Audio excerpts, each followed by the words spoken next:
Hi guys, this is Lena Morris, and you are watching Behind the Streams. So I'm accompanied by the wonderful Rick Beahan, who is my pianist, but we also play together in the Advent Musicians Club, which is a collective of musicians. And today we were doing the listening party about the EP I released, New Blood. So there we go. And today we've kind of stripped down the EP into an unplugged version of New Blood. So I'm hoping you're liking that. So I'm going to be Lena's interviewer, which will be interesting.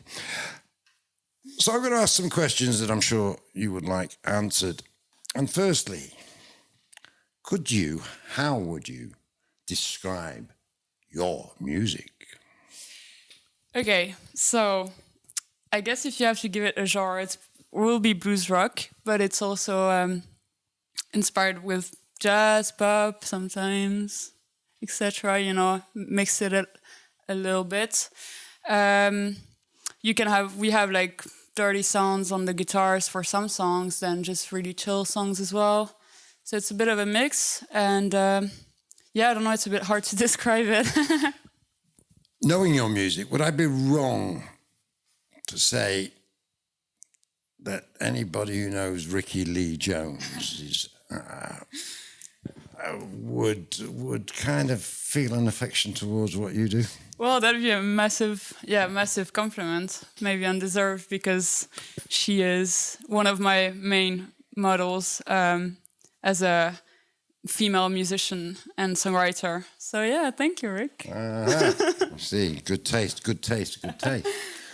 And also, a question many of your fans would like to know is, how do you write a song? As in, what is your songwriting process? Do you have a process? I guess I have like...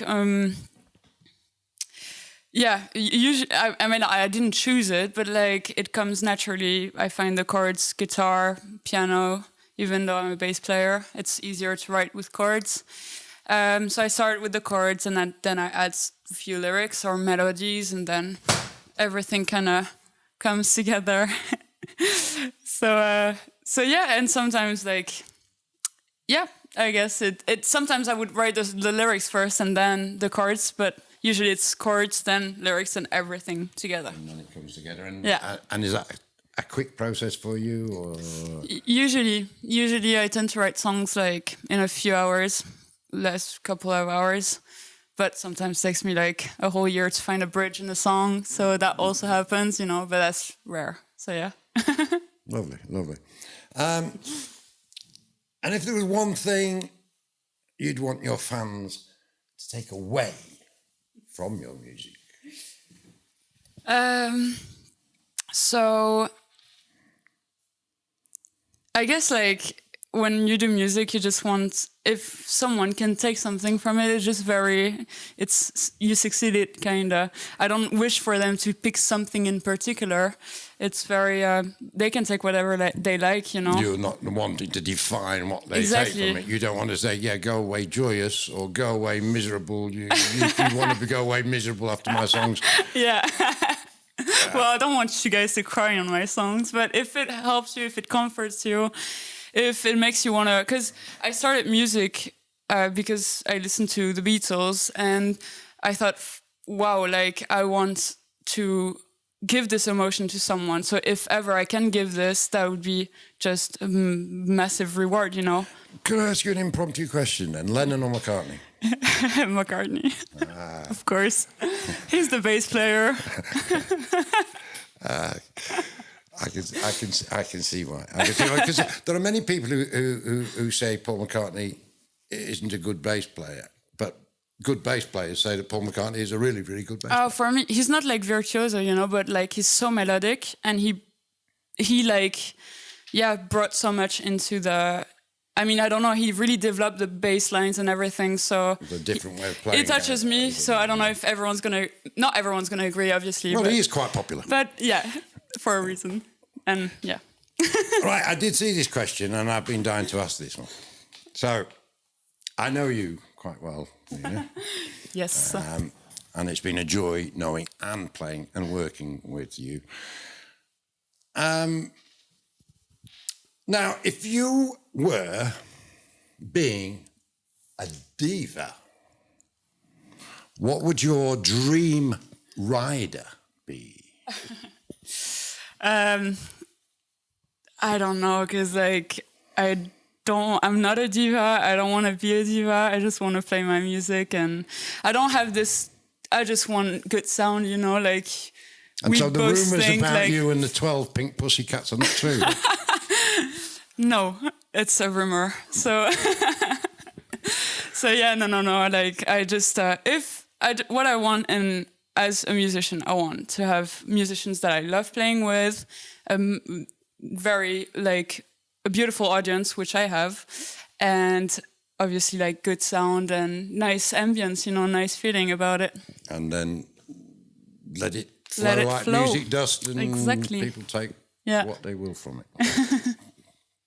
Good answer. Thank you. Right, this is a tricky one, because I as a question, it's the desert island question, really.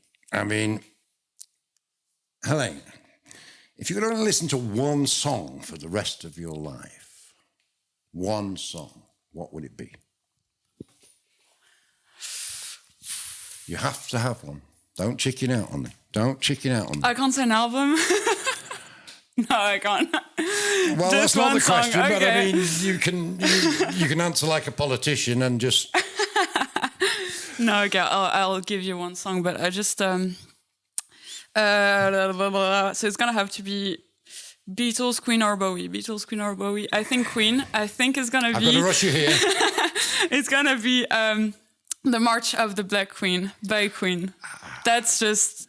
Now you see, it's not my favorite. It's not my favorite song, but there's so much in this song that I wouldn't get tired of listening to it. There are many Queen fans who will not even know that song, because that's a proper Queen devotee, because that is on the first or the second album. I've been rails wailed. Yes, indeed. Paul McCartney and Queen as an influence. What would be yours? My song Yeah.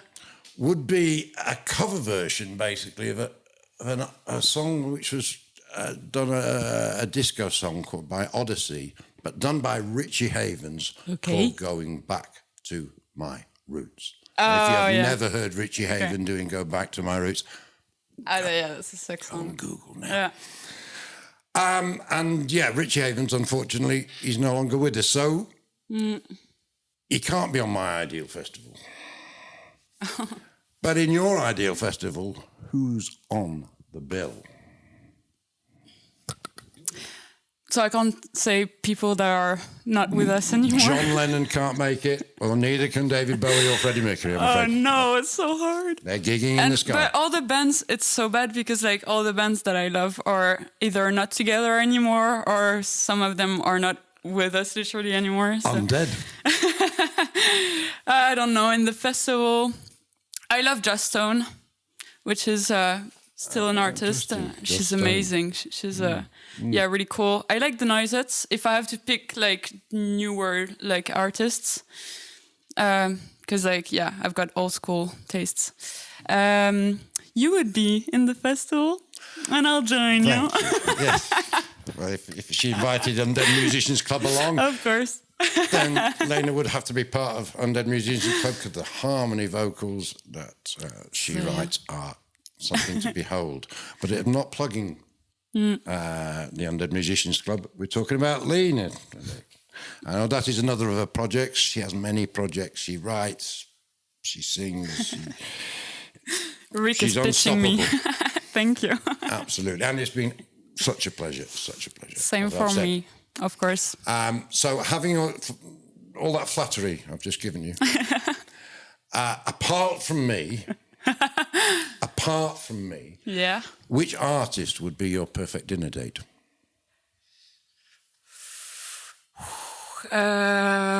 He's got to be alive. He's got to be alive. Well, having dinner with the dead. I've got this obsession about like dead musicians. I don't know. Yes. We're getting there. So he's got to be alive. Okay, that's okay. Okay, I can figure it out. I mean, okay, if I gotta pick one, I'm not gonna say Paul McCartney again because like everyone knows that's who I'm gonna go for. I guess, Ricky Jones would be cool. Ricky Lee Jones. Yeah, because I think she has so many stories to tell. Like, now you see, if you were to ask me the same question, I would say Tom Waits. Yeah, and they were great friends and buddies. Yeah. So you see, we've got that chemistry. We've got that chemistry. Yeah. No, that's fair enough. That's good. So, nearly come to the end of our little tete-a-tete. Mm-hmm. What can we expect to see you doing in the future? So, in the future, in the really close future, I mean, when this is gonna go out, it's already gonna be out. We've got the Undead Musicians Club album, which is coming out on the 13th. Do you remember the title of the album of the Undead Musicians? Yes, Reasonable People. Reasonable People. And it's gonna be everywhere. And it is, because we're in the present, yes. It is everywhere on every streaming platform. And you've got to listen to it. It's Rick's big project. It's a big album. We've got a lot of musicians coming, playing. We all take part of it, and that's a really exciting project that we have at the moment. We have indeed. Yeah. And one of Lena's songs, which is not on her EP, is on the album as well. That's true. So that's the closest thing. Lovely. And then working on a new album. Because soon. You're always writing. You're always you don't say, right, I'm having 6 months off writing a song. No, like, I don't know. That's what I want to. That's what I do. Like, that's what I love. It's in your blood to write songs. You're a great performer. You play bass. You play keyboard. You play guitar. You sing beautifully. You write the most amazing harmonies. Thanks. No, but you do. I mean, I'm putting it out there. Thank you. But yeah, at heart, I would, again, knowing you, you're the songwriting musician, so you're always writing. Yeah. So people really should. So you better tell them, where can people go to keep up with your music? So you've got the New Blood EP and my previous singles on every streaming platform, so Spotify, Apple Music, Deezer, SoundCloud, YouTube, etc. But if you want to follow me on my social media, I'm more active on Instagram and Facebook. And Facebook, it's Lena Morris, Lena space. I was looking for the word Morris. And for my Instagram, it's Lena_Morris_MUSIC.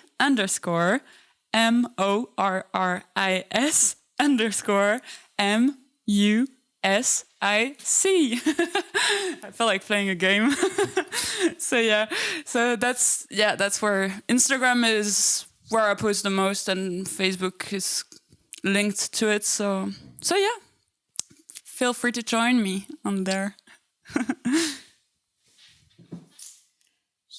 So thank you so much for watching Behind the Streams.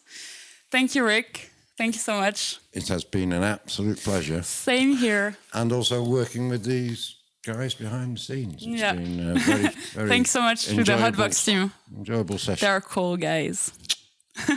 See you again.